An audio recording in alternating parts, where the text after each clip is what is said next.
All right, you coming out.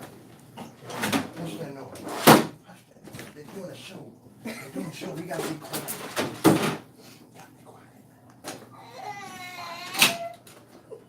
It's like, right.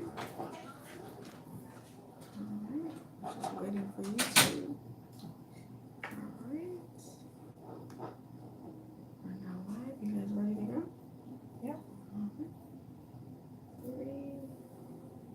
3, 2. Welcome to another edition of the Empower Hour. I am Al Kumar, And I'm Hanifa. and we are your hosts each and every Wednesday from 2 to 3 p.m. right here on the eLife Studios, coming to you with impactful topics of discussion that affect our everyday lives. Today will be no different. Today we will be talking about celebrity culture. And in the studio with us today, we have our dear brother Vaughn.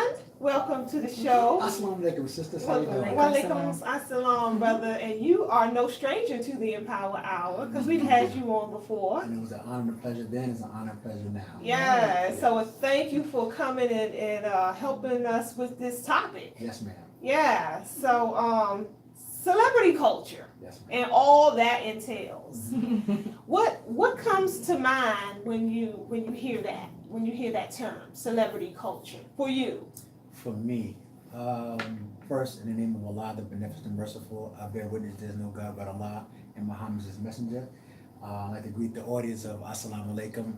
So we pray that Allah guide our words to influence with knowledge, wisdom, and understanding. So with that being said, answer your question, sister. Mm-hmm. Celebrity. That's, in this day and age, let's go back a little bit. We think about celebrity. Once upon a time, we thought about those who use their influence to make change. Mm-hmm. Like Muhammad Ali, Arthur Ashe, people like Jim Brown, who took their influence when they seen a problem politically Mm-hmm. or social injustice, they took a stance. Today we see a little bit with Kaepernick, but when I think about celebrity, I always say, what are we celebrating? Okay, Mhm. what is that person famous for? What did that person do to get to their fame? Mhm. So, I look at it as, if you're in that position, what are you doing to help the people? Is it financial gain only? So if you chase the dollar, I mean, there's no moral standard to your celebrityism. So I always say, when you say celebrity, who are you? Right, That's the question. Yes, ma'am. right. No, go ahead. And now I'm 45 years old, Okay. and I wonder, I wonder if the culture of celebrityism, if that's even such a word, Right. is the same or was the same then when our grandparents were coming up than it is today for us. Meaning, like, it's almost to a borderline worship type scenario for a lot of people when the celebrities come to mind. We follow their every word. Right. We see a celebrity on the street, and a lot of us get ecstatic, Right. and can't contain ourselves, Yes, ma'am. and they can do no wrong in certain people's eyes. And so I'm wondering, has it always been this type of culture, or is this something new? Well, you can look at it as once upon a time to be on TV was a big deal. I mean, you're not too far from age. To be on TV was a big thing. When somebody actually was on at primetime television, it's like, wow, they made it. An influence. Okay. Saying, what makes them so important that they have our own program, our own television program. You Right. fast forward a little bit today, the internet gives a lot of instant celebrities just because the access that we have now off of social media. So that's why when we mentioned earlier, celebrities have to have a sense of responsibility because they have a form of influence. So you have responsible influence and irresponsible influence. And we kind of see a lot of irresponsible influence today, that people use their fame, power, and their ability to manipulate minds in the wrong sense. Yeah. Go ahead. No, go ahead. What about our responsibility as the viewers, as the people watching these people, I mean, do we have a certain responsibility as it relates to, how we perceive them or what we expect from them? Right. Well, I believe that depends on what our standards are. You know, if you have a certain high standard of certain behavior, you have civilized and uncivilized. So the mission of the civilized to teach the uncivilized, knowledge of self. And I think a lot of us that lack knowledge of self would find it easy to be influenced very easily. I'm glad you brought that up. And if you look at even those who choose to do, how can I say this? For example, let's look at the TV shows that we watch today, such as Love and Hip Hop. Okay. Okay, hip hop at once upon a time, used to have influence to do positive things. True. Now it's, to make it drama, disrespectful. People are constantly fighting with one another. There's nothing constructive come out of it. And you gotta look at the young minds that's influencing that. So if I'm a young person that doesn't have any structure at home, my mom's not guiding me, my father's not guiding me, and I'm watching that, I see someone famous, especially hip hop, which has a strong influence, and then a young lady seeing that, well, if you want me to make it, I gotta be half dressed to some degree. Or I gotta speak in vulgar language. I'm saying I gotta be disrespectful where I can't have a disagreement without wanting to fight or throw water on my sister, or be in another man's face because you disagree with him. And it's all by design. It's not think that this is not done. It's done by intentions to create a certain mindset. To put a certain influence, certain stigma on a group of people. To make them behave a certain way for a reason. So that's why I look at it that way, sister. I think when you just mentioned the knowledge of self piece, I think that's definitely significant as far as the response that we give to celebrity. Right. I also think that is definitely significant as far as celebrities are concerned. I think what we're seeing is a lack of self-knowledge with a lot of these kids, these people, men and women, are coming from certain backgrounds, Right. and whether their drive was money, for the most part, most of them are coming from poverty, right? So the drive more than likely is money. Right. So there was no knowledge of self involved, and so when we see them get a certain platform, that's really what we're seeing manifested, is that someone failed to teach you who you are. We're talking about 20, 21-year-olds. These are people who are influencing that generation, younger teenagers, these rap artists, that these teenagers look up to. You look at some of their lyrics, and some of them, they talk about, there's a lot of colorism involved in their lyrics. What is that doing to our young girls? Yes. And what is it doing to the minds of our young boys? And we see it because I've seen many clips where you have very young rappers saying, I don't want any woman my complexion, and this might be a dark-skinned brother talking, right? So that's the influence, and that's what we're seeing. We're seeing the bleaching. We're seeing young girls wishing to have a certain figure at a very young age. You're still developing, but you're focused on having a big rump, and all of this is because the people who are feeding the information lack knowledge of self. So we have a double whammy going on. Right. Somebody leading who have no knowledge of self, and then the followers and knowledge of self. My question then becomes, should we be having celebrities considering that information and knowing that and seeing who has the influence today, not like former days? Should we be, are the expectations of them possibly too high? Should we just keep them in their lane where a basketball player, we should just expect them to play basketball, and entertainer, just expect entertainment from them, nothing more, nothing less? Should we do that, or are we holding them to this standard because as Black people we're a minority in this country? Well, I look at it this way, sister. Always follow the dollar. Follow the dollar. That's, certain behavior doesn't be put out there unless they do a test drive first.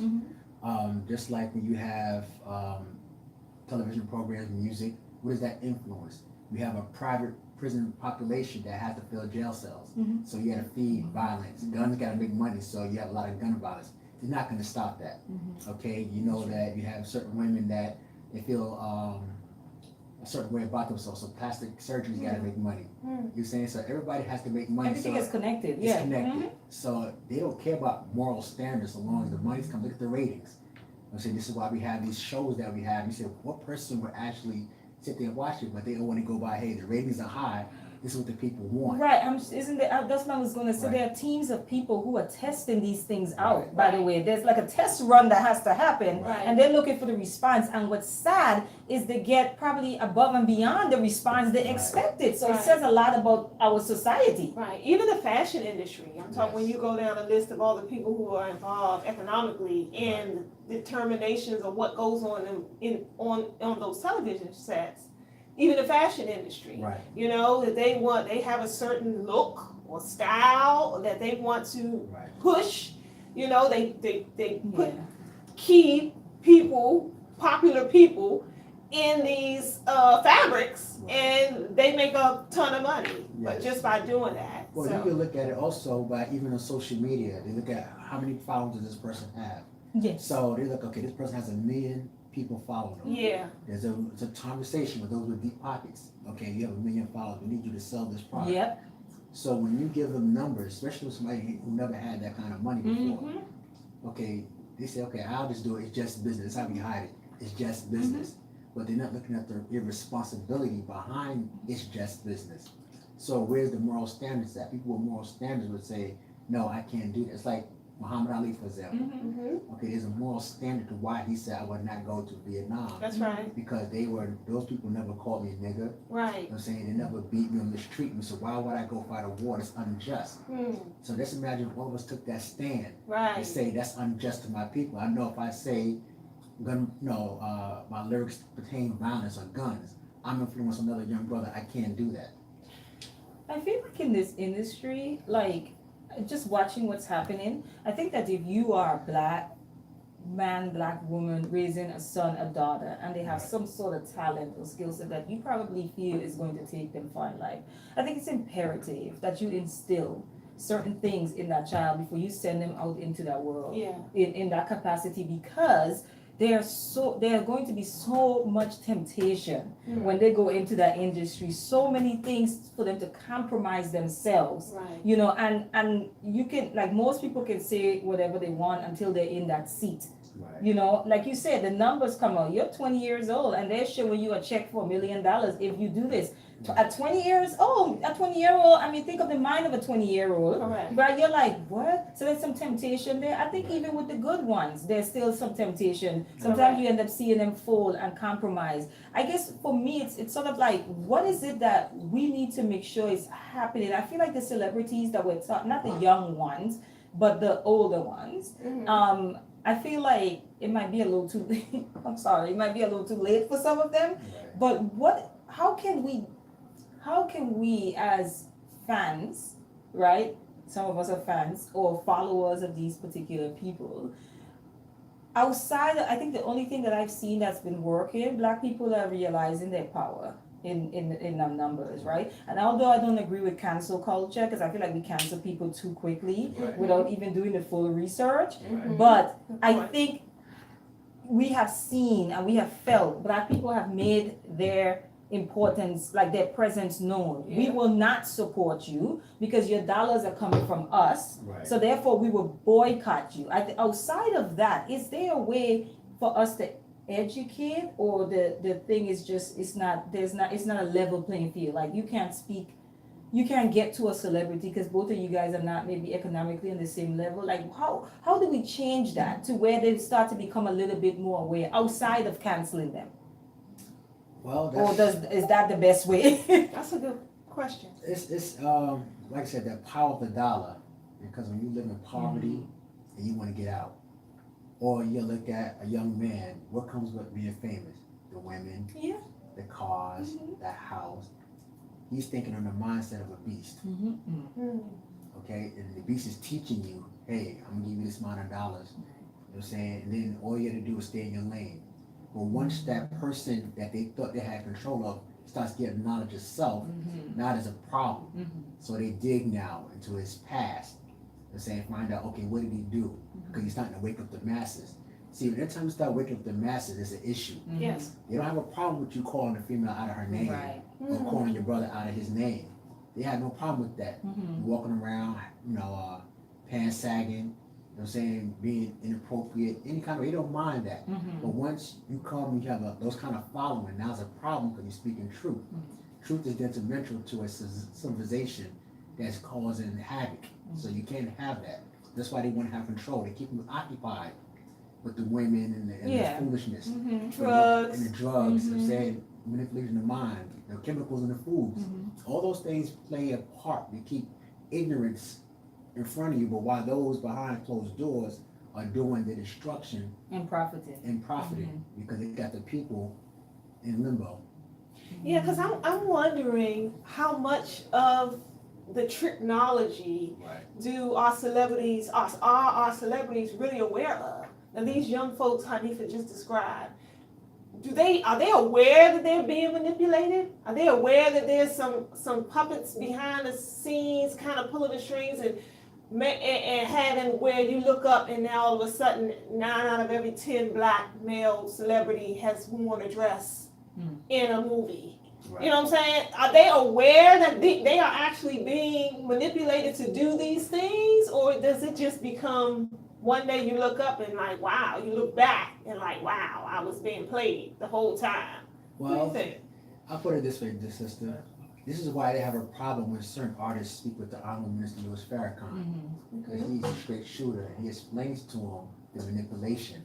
And that's what causes the problem. So anytime any artist, whether it be male or female, sits down with the Honorable Minister Louis Farrakhan, all of a sudden they demonize that individual. Because he tells you a man doesn't wear a dress or women don't conduct themselves a certain way. Now you start to civilize the person. See, once you have a population of civilized people who are thinking people now, Yeah. now you can challenge the status quo. Okay, right now we just go with the flow, and the people saying, hey, the people who behind the scenes, people are actually watching this. People are actually watching this craziness, and the money's coming in. And look at the news that we watch, the media. So it tells you a lot how they think about the civilization, is have us at odds with one another, culture against culture and stuff of that nature. So we gotta pay attention to those key components that you're mentioning, to what they're doing to us, even in the school system. Now they took prayer out of school, but they tell you that it's okay for a man who wears a dress, teach his own, to teach your children, but you can't pray in school. That says a lot. Influence. Certain people have rights and others don't. It's Right. really what's happening. I find a little bit problematic in today's the culture and social media culture is that we wait to be told when to be angry or when to protest. And when I say that, it's almost like you always find that maybe someone did something that was public, and so then now everyone is on the bandwagon. I'm canceling them. I'm not supporting them. I'm talking about fans, because some of these people I don't even support. I don't even know who they are until they get posted, or someone tells me this thing, this song. I say, oh, that's that. I wouldn't know who the person is. But for those who are actually following these people, then all of a sudden it's like, oh well, I'm burning their CD. Well, not CDs, but I'm deleting all their music, off of my playlist and all of this. And I'm just like, but they've been problematic. Right. Listen to their lyrics. Right. They've been talking about you in a derogatory way. Correct. Why do we wait until someone says, okay, it's like we have this on and off switch as black people. It disturbs me where someone could just say, okay, Brother Vaughn, be angry now. Right. Click, no. You good, just go back to sleep. Click, be angry now. I feel like sometimes we're puppets Right. as black people, because I see it on social media and I'm just like R. Kelly, for example. Like some people are like, why are we acting like this is something new? Right. Like comedians have made jokes about R. Kelly. Comedians have made jokes about, whoever, like Michael Jackson was, Michael now, Jackson yeah, too. this just came up and it's like everybody's like, oh my God, no, this is like 20 years old though, So that's what is it about us that it's almost like we're puppets, where we pick and choose when to be angry and what to be angry about. So I'm upset about this musician calling my sister a B, but I'm fine with him calling my brother a nigga. Right. You get what I'm saying? It's like, what is it about us that we pick and choose what we should be in uproar about when it's all terrible? I think it's convenience when it's easy. change is hard. And you mentioned R. Kelly. One of the things I have, and I don't believe what the brother did was correct. I'm not here defending the brother, and I'm not in a position to chastise my brother or condemn him. I'm saying I'm pretty sure that he's going through a certain amount of hell personally, and Without you adding he, to it. he doesn't need me to add on to it. That's real. The brother was a victim once upon a time that didn't get help, and also he didn't act alone either. That's So right. it wasn't like R. Kelly no. just did all this by himself. But once again, he dealt with predators himself at a young age, but nobody helped him. That's true. So by his gifts and influence, and those in the record industry, now I'm looking at hypocrisy now, because the record industry alone have nothing but predators in there. You know what I'm saying, and now all of a sudden you want to take R. Kelly, a black man, put him as the face of being a predator. You know what I'm saying, but before R. Kelly, who was it before him? You had Elvis. Elvis' wife was 14. But yet they're not going to destroy that image of their own. But yet R. Kelly is the focal point of that. So we got to look at, okay, if people are so distraught about R. Kelly disrespecting young girls, rightfully so. If you have a problem with R. Kelly's sexual misbehavior, rightfully so. That means that you must be angry at everything that deals with sexual misconduct. Now, the same people who are arguing, I don't see them shutting down strip clubs. I don't see them in the streets where they have access now to pull a young girl and say, hey, you don't have to prostitute no more. You don't have to strip anymore. You don't have to sell your body. I don't see these people, millions of people on there judging and condemning, but all these sexual predators are all over the place in your community. I don't see you shutting none of them down. You know, I watched the episode of point. Being Mary Jane last night. Right. Don't ask me why, but I did. And on that episode, she needed her brother's support. So she was addicted to this particular man. So she couldn't. He was married, and she couldn't stay away from him. This is the part. And so she said the brother's an ex-addict from drugs. Right. So she's asking him, what do you do when you feel like, you know, you get that craving? What do you do? So he said, I'll show you. He drove her over to the auntie's house. And she was like, I'm not going in there. You know, aunt such and such. And then she's saying, you know, uncle such and such will try to feel on me. And there's a part where they go into the home to visit the aunt, and the uncle is there. And indeed, he comes. This is a grown woman. She's almost 40 at this point. And it shows the part in the clip where he hugs her and he gropes her butt. And she's like, hey, and the way they just moved on from it in that episode, I was blown, because I'm like, I've never seen that. But she knew that. So when you talk about, like, she knew that it's like it's known that the uncle feels on the girls, where we have, you know, he's a freak, and no, that's a pedophile, right? And so when you talk about calling out different other things that really is connected to pedophilia at the end of the day, most of the time, we have to call out family members. And I really think that's the reason why a lot of people don't really want to touch this too deeply, because touching it too deeply is going to bring up some things in your own personal life, because sexual abuse is rampant. 1 in 3 women, I think it's 1 in 3 women and 1 in 5 men or something like that alone. You know, it's a big, like, you could sit at the table and more than likely a couple of people at that table, there could be 10, you know, and probably like maybe 8, 7 people out of that 10 have been molested. So it's a big issue. It's very prevalent in our community. What I have an issue with, and if you could speak to this, is we don't want to hold our own accountable until our oppressors hold their own accountable. I can't get with that, because then we don't move anywhere and there's no accountability. We are responsible for our own selves, for our own community, for policing our own communities. Why are we looking outside ourselves for the standard? Why don't we start setting our own standards as far as morality is concerned? Like, why I see that, it bothers me. I'm like, no, this is people who you're saying is diabolical, right? And they're just animalistic in nature. They've pillaged, they've raped, they've murdered, you know, they're genocidal. We say these things about these people, yet we say them first. Right. Well, why would we wait for them to set such a standard? Well, we already saying this is their nature. well, yeah, look at where we learned it from. You know what I'm saying? If you look at our because slavery was big business, and it still has an effect on us today. Yes. And I'm not justifying any wrongdoing, so make sure that's clear. But slavery was a big rape culture. Yes. Okay, in order for us to populate, they would send the male among the females with no responsibility, have your way with them, no responsibility. So you're constantly teaching The that. animals. And they know that there was no consequence for you dealing with the black woman that way. But if you touch the white woman the wrong way, or even look at her clothing hanging on the clothesline, they will lynch you for it. So they made sure that whatever his sick desires were, they stayed focused on the women for a long period, over 400 years of this constant behavior, and it was never checked. Now we're trying to make sure that we have checks and balances now, where we say, hey, this is wrong. This is where the men step up. So in the nation, we're taught that we don't go to another brother's house unless the man is home. Okay, so that protects the women in the house. There's no reason for the daughters to be congregating among men when men in the living room. They go in their rooms or they stay where they are. It's not condemning the woman, but it's protecting the woman. So how do we say in this day and time, what's the best way to protect our sisters? Okay, and we gotta say that we sisters want to be protected. Because sometimes you do have aspects where men do step up. And sometimes in this culture, we spoke about it some time ago, the independent, I have the right to do this, I have the right to walk outside a certain way. And you're right, a woman can walk outside naked.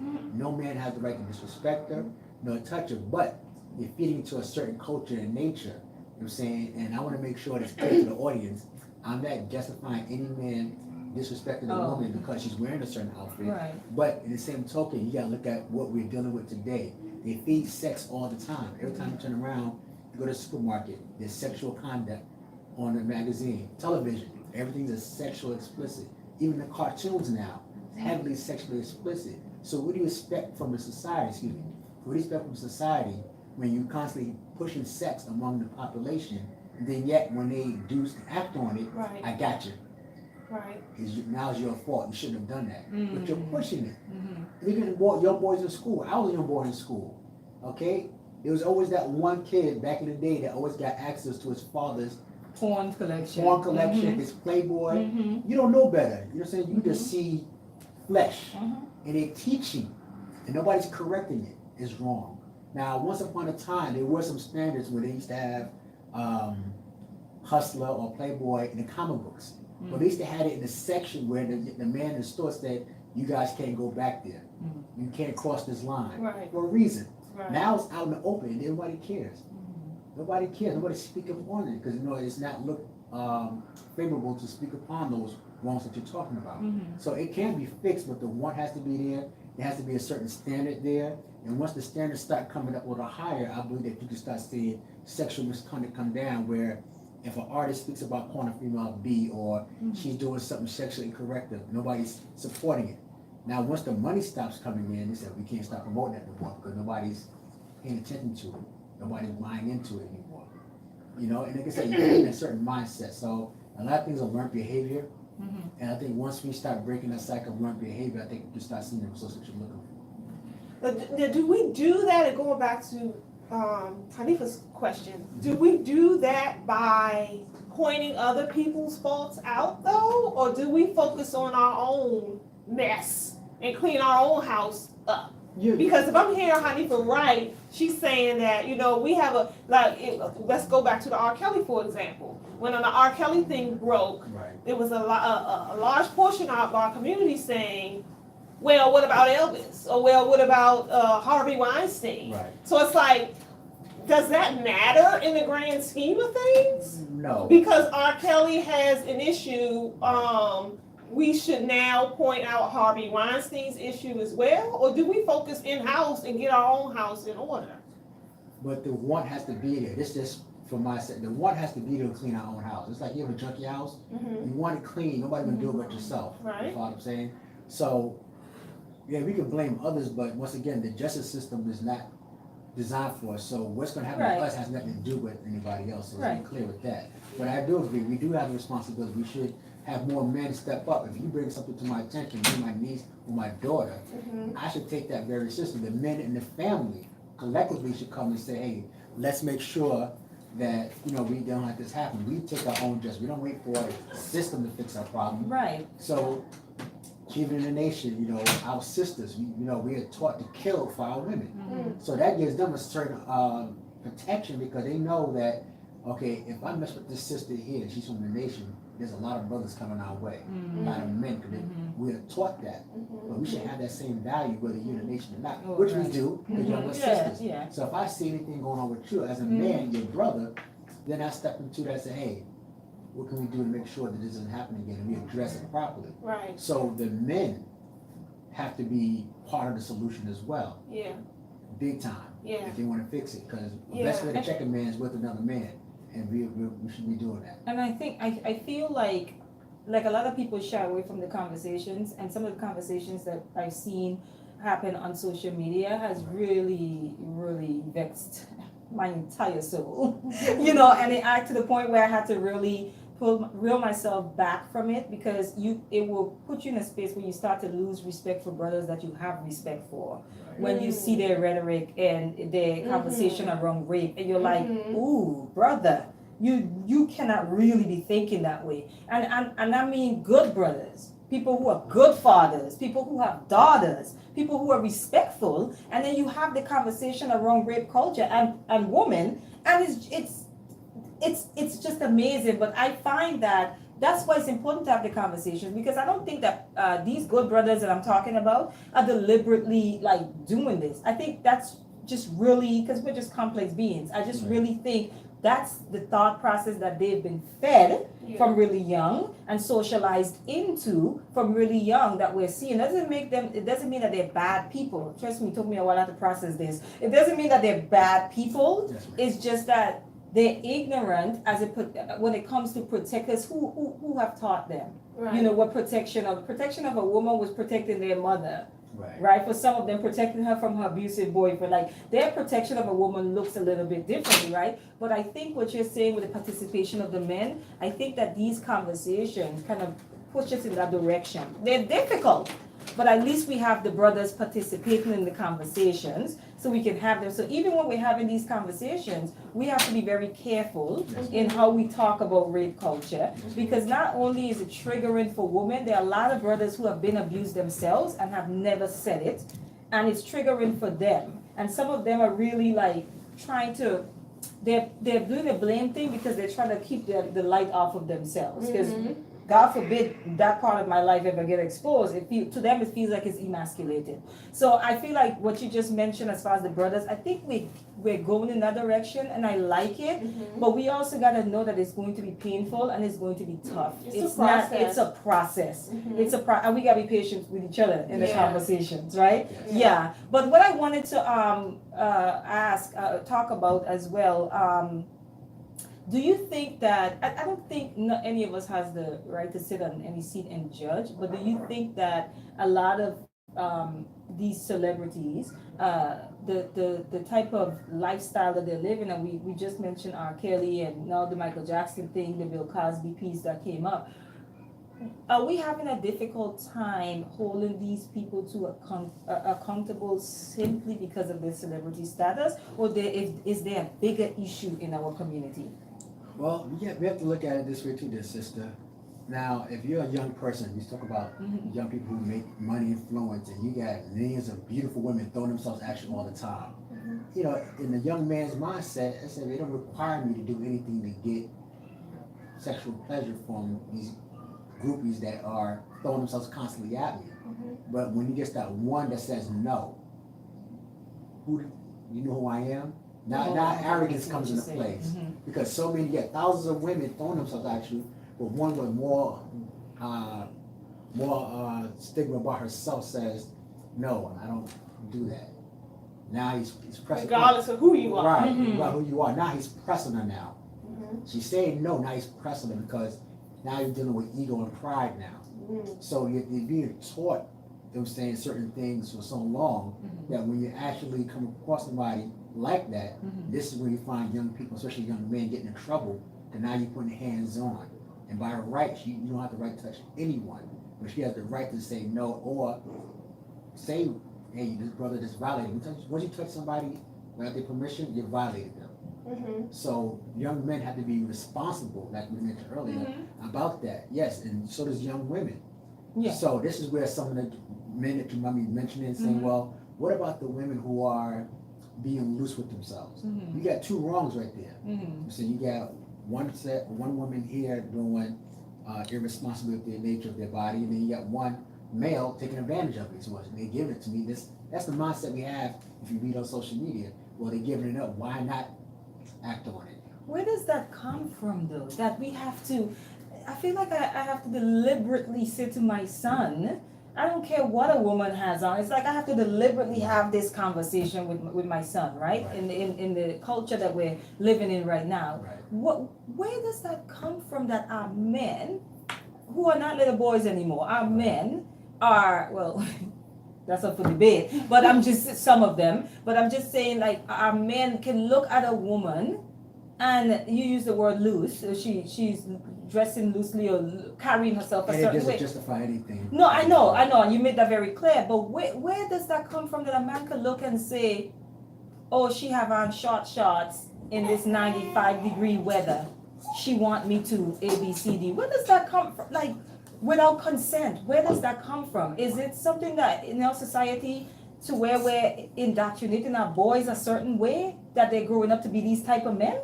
Well, let's look at how some of the fathers reward their sons. Mm-hmm. You know, it's a big thing to some men that if the young boy got young girls, it starts in kindergarten. Young girl giving the young boy her cookie or something like that, and the dad's cheering him on, saying, "That's my boy." And it starts from a young age, depending on the mindset you create. So we may think it's innocent, but we plant the seed to some degree. So we start planting seeds, as we talked about earlier, influence. Okay, even when I was coming up, we watched certain movies. The cool guy had the one main girlfriend, but he dressed nice, but he had many women. And you look at TV and say, wow, that's cool. And he's always, he has the gun, he beat up everybody, and that male testosterone, you're like, wow, that's cool. Then you go out, and you want to be cool, just like that. Depending if you have another male figure at home. But if you're looking for what's a good image for a man for me to follow, it depends on who catches your eye first, who has the stronger quote-unquote influence on you, and saying that you follow suit based off how they got to where they are with the money, the fame, the women. And if you look at, once upon a time they had MTV Cribs come on. If you remember that, I don't know if it still comes on anymore. The young guy in his early 20 got this big elaborate house. As you go through that house, what do you see? Women on the couch here, women there, women here. So somebody like that, I want to do that too. I want to be able to get women in without having to do too much for it, and then you sit there and say, well, in order for me to get there, it's about influence, I need to write these kind of lyrics. I can't talk about positivity because that won't get me my money. But if I call a woman outside her name, it doesn't matter because they still come to my concert. If I look at my inventory here, my biggest supporters are women. So we got a question. That's what some men will say, hey, there's some hypocrisy here. You're judging me, but yet you're the one supporting this behavior. They're calling you a B, but yet you say, well, it's not talking about me. Yes, he is talking about you. It won't call them He's mother, talking about right? those other girls, not me. But that's the mindset. That's the mindset. mindset. But Yeah. yes, he's talking about you too. Yeah, and so we hear all the time like the instances you speak of. The solution to that is start at home. We hear that a lot. Starts at home. You gotta get them when they're young. You gotta teach our youth growing up. But what if we find ourselves now in a culture where the home, the parents are sometimes more dysfunctional than, than anywhere else. And so how do we turn this around if what they're learning from home is dysfunction? The question is just the want. Do you want to turn around? You gotta have the will to want to. Because what's the will like? It doesn't take much to turn the television off. It doesn't take much, they say, I'm gonna be more part of my children's. But don't you have to first know that what you're watching is poisonous to you to be able to turn it off? And that's why I think where we are in this day and time, a lot of us, we don't even realize that what we're participating in on a regular day-to-day basis is poisoning us. But madness become normalized now, sister. They normalize madness. And once again, me and you not too far from our age, so once upon a time, certain things was unheard of. Right. We had family shows. Certain things you just couldn't do because it was a moral standard. Right. The radio Right. had moral standard. This is why back then, before social media, if you wanted to be on the radio, you had to be radio friendly. So you have to make music that they know you can make on the airwaves. Yeah. Okay? If you're on the airwaves, you can make money selling your records. Now, because we have social media and the internet now, we're saying now even the radio doesn't really blurb anything anymore. You know what I'm saying? Because the moral standards has dropped dramatically because A, we allowed it Mm-hmm. and we normalized it as being normal. It's okay Yeah. now. So if the producer's saying, well, this public saying is okay and you make the money, once again, it's follow the dollar. Why is it? Everything has a cause and effect to why they're doing it. I see the I think- normalizing, I'm sorry, I'm gonna No, let you you're jump fine, right go in. I just see the normalizing with like the profanity. Right. It's like, now it's just regular conversation, you know, that for a lot of us, even celebrity figures and people that other people look up to and children look up to, you rarely can have a conversation without a whole lot of profanity in it. I'm like, when do we get here? And so the normalizing of dysfunction. Right. And then if somebody attempts to correct the behavior, they become, you know, the target. Right. How dare you Right. try to correct my dysfunction? Yes. You know, so I just find You it. got to think of like how culture is created. How culture is created through you normalize something enough, it becomes the norm. That becomes the culture. When people actually starts to claim it as culture. People have been talking a lot about like appropriation of black culture. Like some people, and I feel like we pick the lowest, most of the time, the lowest things about ourselves to gain to try to defend and say this person is appropriating. I'm like, appropriating? Go ahead and confiscate the whole thing. We don't want it. Right. You know, we don't want it. I'm just like it's like we pick the lowest parts of ourselves to get in an uproar about, oh, they're trying to be us. And I'm like, no, they can have that. Right. Because that ain't black. Right.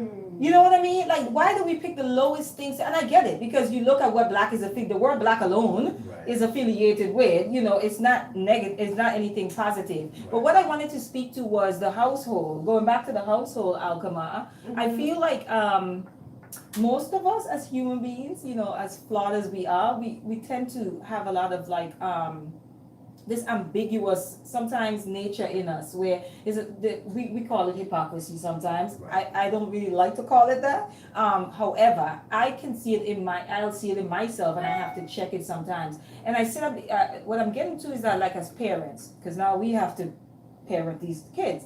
What can happen is, for the best example I could think of is, as a parent, you're saying, you don't lie to me. You don't lie in this house. Lying isn't good. Right. And then that same child is watching you on the phone. Your same child is the one you're sending to pick the phone up or to answer the phone, if you have a house phone, and tell them you're not here. Right? They're watching you like to bill collectors. They're watching you. So there's a level of hypocrisy sometimes that and we gotta be careful as parents, because the messages that we are sending, and communication is not just verbal. Right. We're always communicating True. through the way we dress, what we do, body language, all of that is communication. So you could be saying one thing out your mouth and your child is watching you, Right.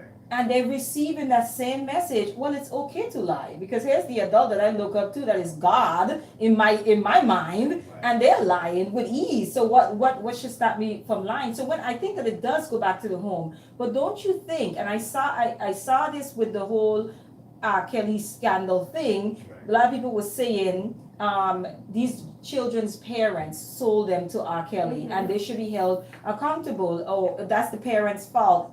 My question to that is, because there are parents, like Alkama just mentioned, when parents cannot properly care for their children, whose responsibility is it? Because I don't think we get it. We don't have a village mindset. No. We don't, because that's the first thing we say. Well, the parents is who sold them. What you want us to do? Whose responsibility is it if this sister here has a mental health issue and can't properly care for this 6 or 7 year old kid? Whose responsibility is it? Ooh, that's a deep one, sister, but I believe the terminology Planned Parenthood, plan means you have a scope of where you want to be at. When you plan to be a parent, you must ask yourself, do I qualify? Do I know if I'm ready? That's the honest answer that one person should have. But once again, we live in a society where we just loose without sexual behavior. We just go for the moment, I think, at the bigger picture. So if you know you're not in a financial, Yeah. if you're not in a financial situation, especially men, I teach my son this all the time. Now, my son is my oldest, he's 18, and my newborn's are 6 months. So I'm showing him right now how he's holding his brother and sister now, and how much responsibility they're crying, they're changing, how much money dad got to put out. And I said, see, a woman's responsibility. See, once we start teaching our youth and our people that a woman is a responsibility, I'm saying now Planned Parenthood comes in, okay, I'm not ready for that because everything's not guaranteed. So we gotta start from the beginning, okay, before we even get to that part right there. Self accountability, you mentioned that before. Or if a woman knows that a man's not in a certain status, okay, I'm a responsibility, brother. You are not in a place right now, both mentally or anything else, to maintain me if we have a child. That's what a woman protects herself, not birth control. Birth control starts to say no. You ain't ready, brother. That's birth control right there. So therefore, that can start the conversation alone. We're teaching our daughters and our sons the responsibility of their sexual desires.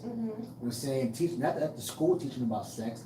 The parent takes charge of teaching this child about sex. But that's in the same household though. That's Right. in if the parent is not saying, then who's teaching that child those wonderful qualities and characteristics you just described? Well, this is where we become a village, sister. This is where the hard part comes in. See, the reason I had this bad taste in my mouth when it comes to people always pointing the finger. You're saying like you should do this, you that. But what about you? You know, you seem like you know better. Your comments on social media seem like you know better. Well, who are you helping? Well, that's not my problem. Then guess what? You are the problem because you see an issue, but you don't want to address it. You see, we talk big on social media. You know, we sit there with moral standards and we'll say our spiel. But once you call somebody out to say, come to the community, you know what I'm saying? Help these young girls out. I ain't got time. And I'm glad you said that because Yes, it's become a culture Right. for us to give advice.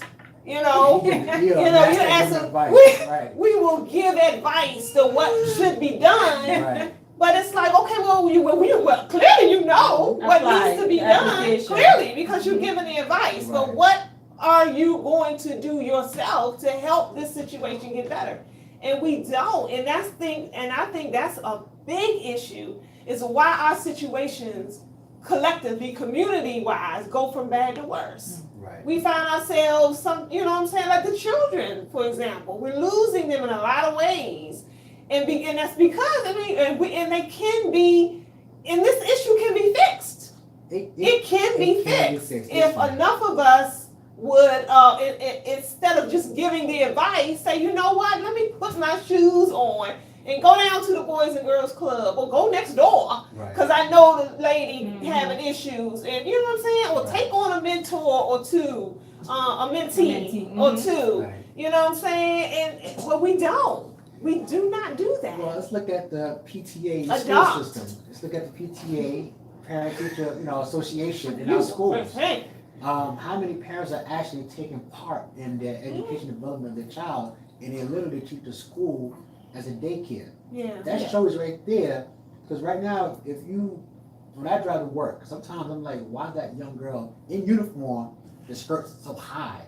You know what I'm saying? Or the young brother, he's purposely trying to sag his pants. But that shows a disconnect. Because the teachers will be saying, your daughters wear X, Y, and Z. Are you aware of that? And that's where they work together as a team. Or the church. You know what I'm saying? So many people are frowned upon the church because the church isn't as strong as it used to be. It's to be a place that if you're in trouble, you can go to the church. And it's like a community center. Hey, young sister, come as you are. And you talk to her private. You don't shame them.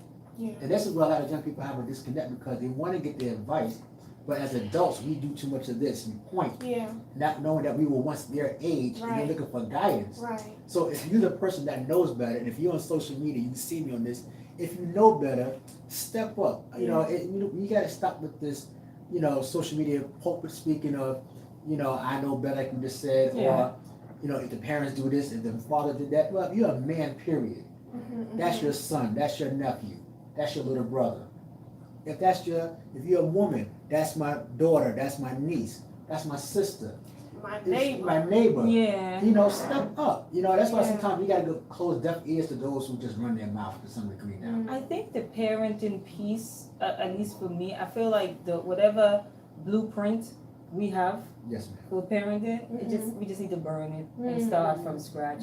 I think that there's a lot of things that were passed down to us from our ancestors that was beaten into them. Right. and even beating into to some of our parents and grandparents. I think that we just need to just do away with it and just start from scratch, because a lot of it is the parenting. A lot of what we talk about is connected to the parenting or the lack thereof, right? Of parenting. And that's why I always said the village piece, because we're the elders, where are the elders to teach us, the woman, as far as parenting is concerned? This is what you do. This is what where are they? I'm talking about elders with sound minds now. Yeah. Because some elders will talk you right out of your relationship Yeah. because they're still bitter at their last their last two ex-husbands. You know what I'm saying? No, it's true. And so I'm talking about elders with sound minds, and it's like there's a lack of that in our community right now. But what I look at and what I see as parenting and stuff that we glorify in our parenting, that is straight up abuse. Yeah.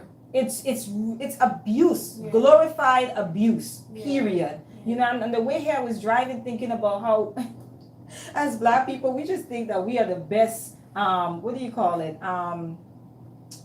Like we're the best at disciplinarians. We just like when we see somebody's child cutting up or something. I was driving. It's like we put ourselves in a situation. I would do this, and I'm like, we just swear we're the best disciplinarians. And a lot of what we call discipline is abuse.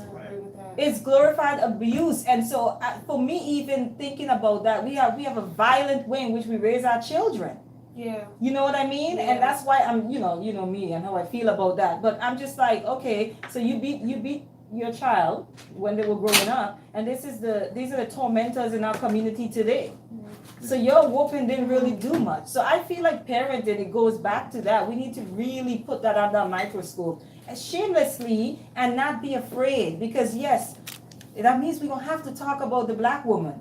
We're gonna have to talk about these single parents. We're gonna have to talk about these absentee dads, which we talk about all the time. Yeah. But we don't want to touch parenting because by default we're a matriarchal community, the Black community. Yeah. So to talk about parenting means to talk about our mothers, and a lot of us are not ready to go there. And I'm wondering if, when I hear her say scrap, we just gotta scrap the whole idea of parenting and start over.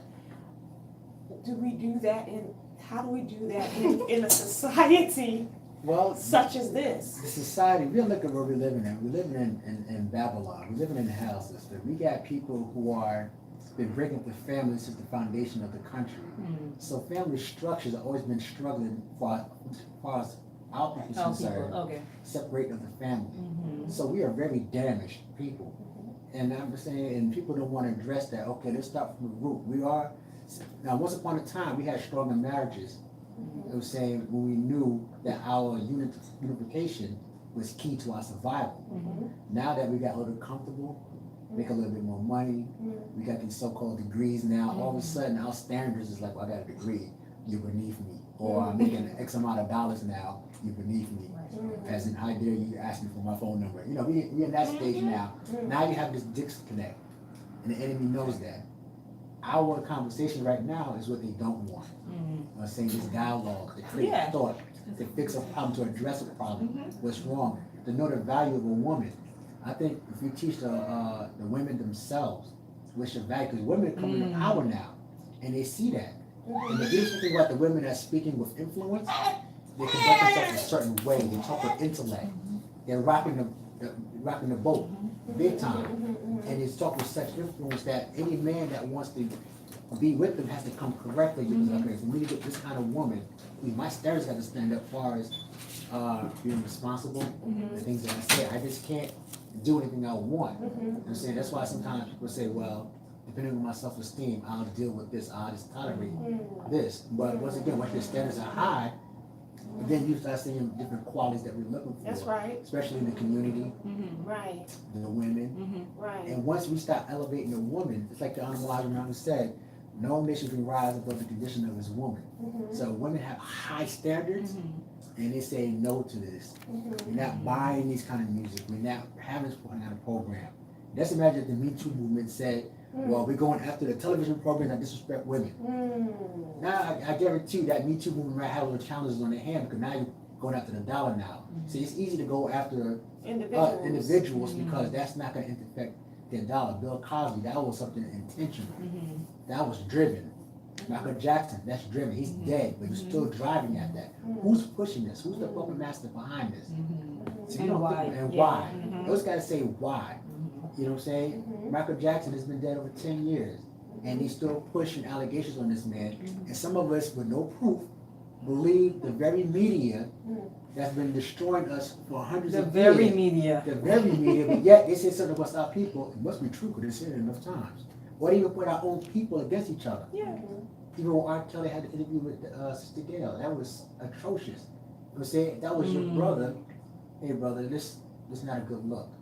This, you know. That's why I asked the question, can our problems really be the root of our problems, really be solved in this society as it is? Because it's almost like we're saying, okay, brush yourself off, clean yourself up, here's some soap, but we're standing in the middle of a mud pile. Right. You know what I'm saying?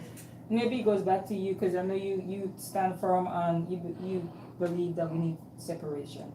And Right. I feel like probably more in a I'll use the word segregated, but if we do separation, I think that it gives, in that type of setup, we could possibly heal from a lot of this.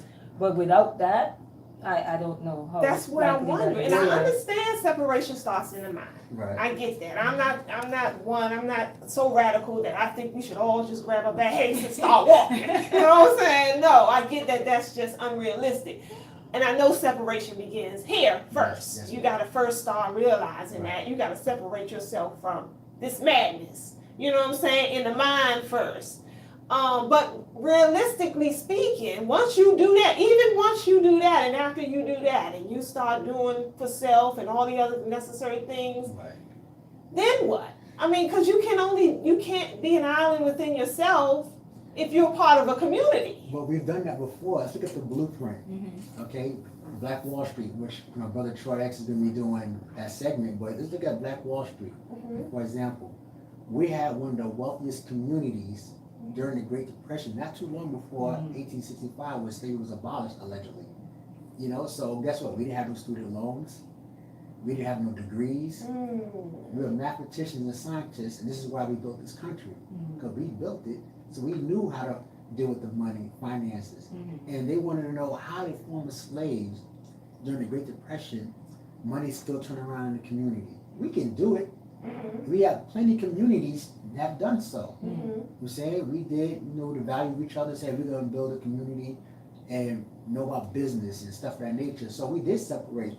Then we look at all the way till we got to the Civil Rights Movement. What was the platform? We had more schools. We had more black businesses. We're saying we had more teachers. We had our own doctors. We had our own leagues. Yeah. We had all those things going There is on. separation. And Yeah. then once we said, hey, it's okay to integrate, we thought that the other side was better than what we had. And So we guess should what? stop using the And word then integrate. Yeah, the hotels we we did. had was gone. Bus companies, everything that we had started diminishing. The dollar came out the community. The schools didn't have the same value and the whole structure that we had. Because you went to school, you had to dress a certain way. You respected the teacher. Higher learning there's no choice but to have higher learning. Look at the adventures that we had back then. We invented so much, and we were segregated. Even the crime rate, even the crime. I mean, what's the word I'm looking for? The worst of the crimes. Right. It was at one point when you heard of the horrible crime, horrific crime, you knew that wasn't in the black community. Right. You have to see the face. You're like, oh, that's them. Right. But now, that has changed as well. Right. Because of associations, Right. bringing on similarities. The closer I think we come in proximity, it's like, well, you can't be in a mud pool without getting muddy. But some people think that, and this is where we get it misconstrued. Separation doesn't mean you hate anybody. Right. It's not a racist thing. Right. You know what I'm saying? It means that, hey, we have damage. And Right. we have to clean up. We have very damaged people. Right. And they're not letting up. I went to the African American Museum yesterday with my family. And it was crazy that from every level I went to, it was the same rhetoric. Justice, freedom, equality. Everywhere we went, it was the same echo. We wanted justice. We fought every war. You know, we went through the most horrific Holocaust in history, and even to this present day and time, the presidential candidates that's running now saying no, that we shouldn't get reparations. That's a slap in the face. That means they're telling you that we did all this stuff, dealt with Jim Crow, everything you put on paper, you lied on, but yet you said, hey, give us a piece of land for ourselves. So And everybody else had that option that Everybody was had that given reparations. reparations. But when it comes to us, it's like, no, we can't, nah. You Negroes stay where you are. My theory in that is because, you know, how do you give reparations to slaves? If you're still in slavery, you know what I'm saying? Well, That usually comes after. We're still in the Constitution in our amendment, sister, about how we're freed to a certain degree, you know? So you still look at it as property. This is That's my why point. if a black woman gets treated a certain way, it's no big deal. A black man get choked out and get killed. Right now, it's normalized now. You can look at social media now, and you can see people just go by. Yeah, we're desensitized. Yeah. And even in the courts. I mean, we're being killed with impunity. I mean, you know, you go to courts and we rally and we get upset, and they still let the perpetrators off scot-free. Right. So it's like now you turn around and say, respect me and give me reparations when, you know, you're not even getting the bare minimal of respect in society. Well, this is how our enemy gets us there, sister. The first thing they say is, what about black on black crime? They throw that in our face. All right, we talk about justice. Okay, what about black on black crime? Let's look at it this way. You know, it's hurtful to me to see one of the biggest lynchers happen to be my own brother, because he's uncivilized mentally. He don't see value. He sees me and him, and he's angry. So he said, you know what? I'll take your life and have no remorse about it. Okay, or I see a sister. He hates his mother. So every black woman he sees, anything that comes towards her, he's angry. Or vice versa, a woman, that young girl, that uncle was talking about earlier, I can't stand black men because they're supposed to protect me, but yet they violated me. So once they know that, they feed into it. Separation. Look at the commercials now. Interracial is big time. I'm saying the black man, Homosexuality, big time. I'm saying they push the feminization of the black man up front. But there are a lot of strong men, but we are angry if we're talking with aggression or with positivity. Oh, he's an angry black man. No, I speak with authority from a man. And they don't see Toxic masculinity. Right. So they can't have that. I'm saying because the alpha male has to look a certain way. Yeah. I'm saying you can't have two alpha males in the same room, even in the society, in the animal kingdom. Yeah. Two alpha males can't be in the same. Correct. Right. So guess what? You got to keep that one down. Right. The genocide. Good teaching. You know Good what I'm saying? teaching. So private prison population, That's drugs, the marijuana. All of a sudden, that you got brothers in jail for a nickel bag of weed doing a hard time. Now they're making big business of saying that now you got a chain, and now all of a sudden it's the end thing to do. Now you got our own politicians. What's the sister's name that went to that's running for president? the half Indian woman. Wesley, well, she half Indian, half Jamaican. right. So she came to the Breakfast Club, and not talking about Kamala education. Harris. Right.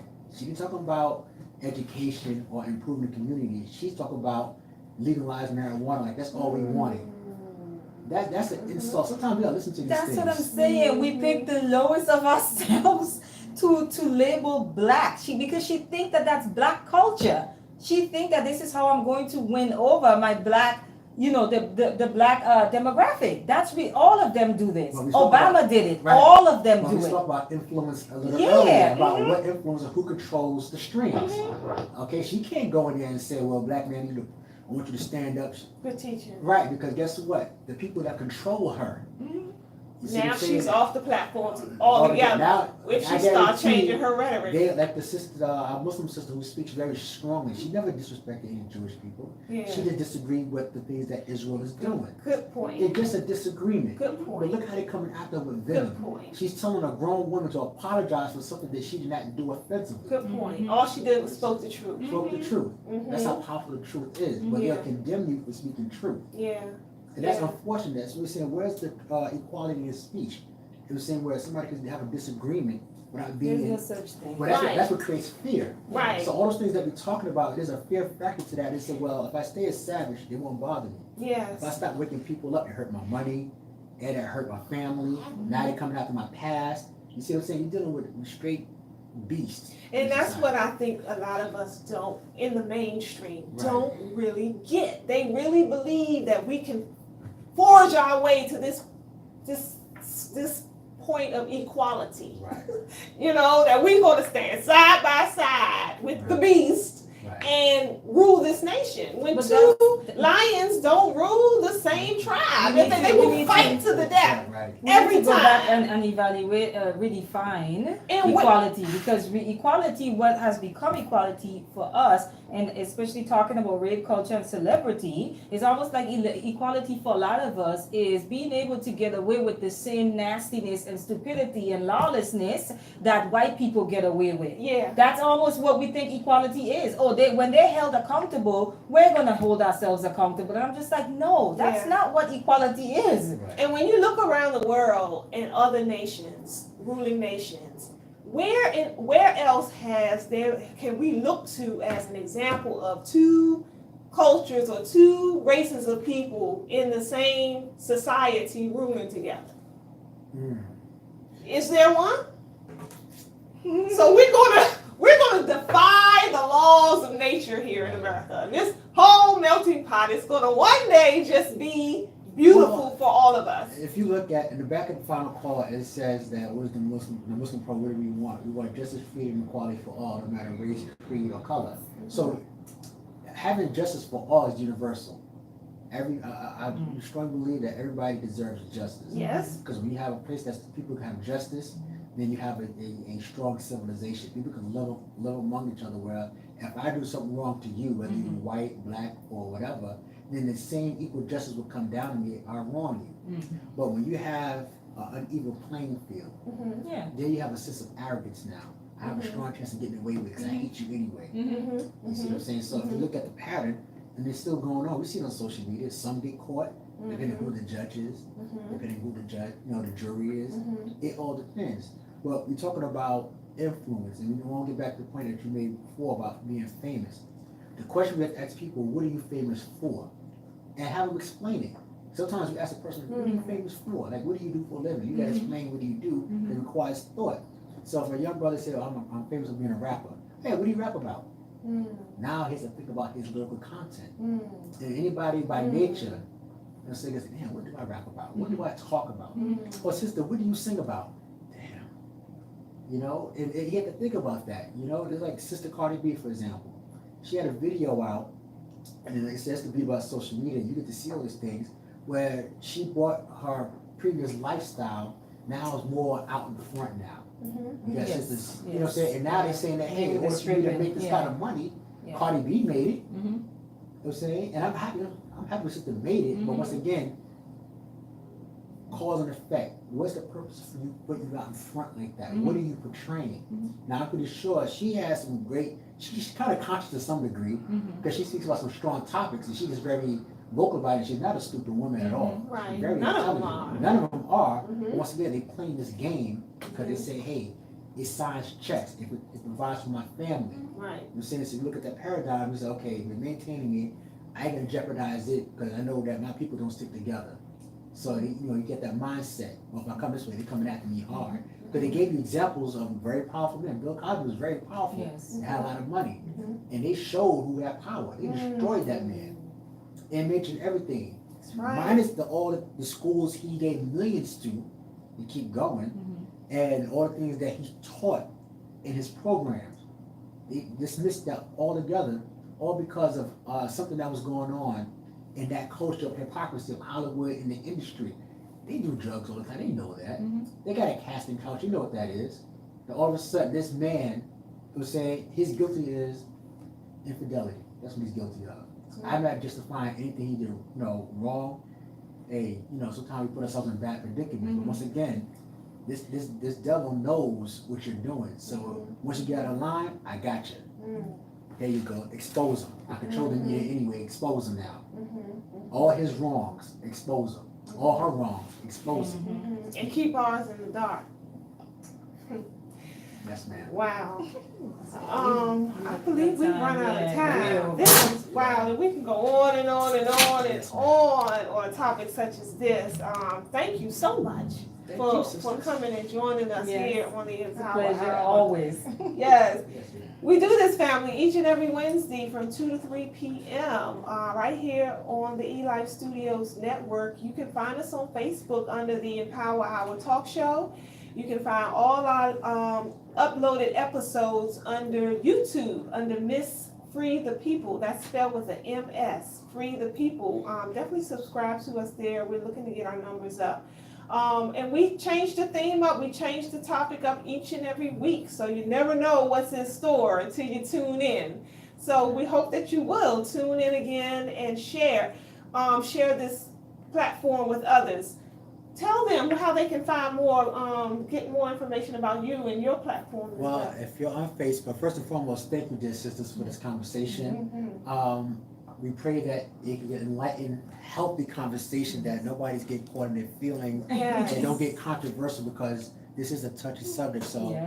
these wonderful sisters are doing a phenomenal job bringing these kind of topics to the forefront, and they should have 1 million viewers Mm. based off the content, the things, and the Thank you. spirit that they are trying to portray. And these are some very positive sisters. So thank you for having me Thank you here. for the And I'm also on Facebook. reflections. If you look on Brother Levon X, brother spelled out, LEVON X, Community Reporting, that's my page there. You can find me there.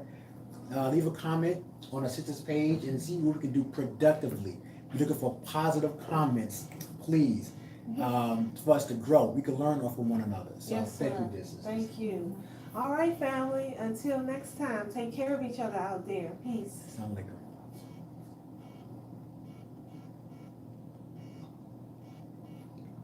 Mics are off. Oh, it's not. He's so used to saying that. My mic's off. Wait. Let me turn Let it me- off. So we don't have to hear Wait, it mine fell out. bump into all of your body parts there. I don't know where it went. You don't know what The it thing. Oh, Oh, I found it. it's Thank you. traveling. I'm glad you came up with it. He had to help you. I know. I like these microphones though. All right, Facebook viewers, thank you guys for joining. Yes, we appreciate you guys always. And thanks for sharing in advance. We appreciate that too.